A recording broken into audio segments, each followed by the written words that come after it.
ଆଜି ସକାଳ 10 ଘଟିକା ସମୟରେ ବାଲେଶ୍ୱର ଜିଲ୍ଲାପାଳଙ୍କ ଅଭିଯୋଗ ପ୍ରକୋଷ୍ଠରେ ବାଲେଶ୍ୱର ଜିଲ୍ଲାପାଳ ଓ ଆରକ୍ଷୀ ଅଧିକାରୀଙ୍କ ମିଳିତ ଜନଶୁଣାଣି କାର୍ଯ୍ୟକ୍ରମ ଅନୁଷ୍ଠିତ ହୋଇଯାଇଛି।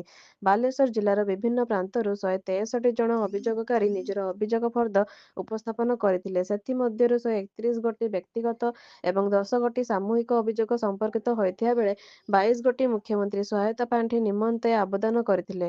ଏହି ମିଳିତ ଜନଶୁଣାଣି କାର୍ଯ୍ୟକ୍ରମରେ 37 ଗୋଟି ଅଭିଯୋଗର ତତ୍କାଳ ସମାଧାନ କରାଯାଇଥିଲା। ଏହି କାର୍ଯ୍ୟକ୍ରମରେ ବାଲେଶ୍ୱର ଜିଲ୍ଲାପାଳ ଶ୍ରୀଯୁକ୍ତ ସୂର୍ଯ୍ୟବଂଶୀ ମୟୂର ବିକାଶ, ଆରକ୍ଷୀ ଅଧୀକ୍ଷକ ବାଲେଶ୍ୱର ଶ୍ରୀଯୁକ୍ତ ପ୍ରତ୍ୟୁଷ ଦିବାକର, ଅତିରିକ୍ତ ଜିଲ୍ଲାପାଳ ରାଜସ୍ୱ ଶ୍ରୀଯୁକ୍ତ ହେମନ୍ତ ସିଂ, ଉପଜିଲ୍ଲାପାଳ ବାଲେଶ୍ୱର ଶ୍ରୀଯୁକ୍ତ ଶିବ ମାଲବ୍ୟ, ମୁଖ୍ୟ ଜିଲ୍ଲା ଚିକିତ୍ସାଧିକାରୀ ଡକ୍ଟର ପ୍ରଭାତ କୁମାର ବେହେରା ସମେତ ଜିଲ୍ଲାର ବିଭିନ୍ନ ବିଭାଗୀୟ ପଦାଧିକାରୀମାନେ ଉପସ୍ଥିତ ଥିଲେ।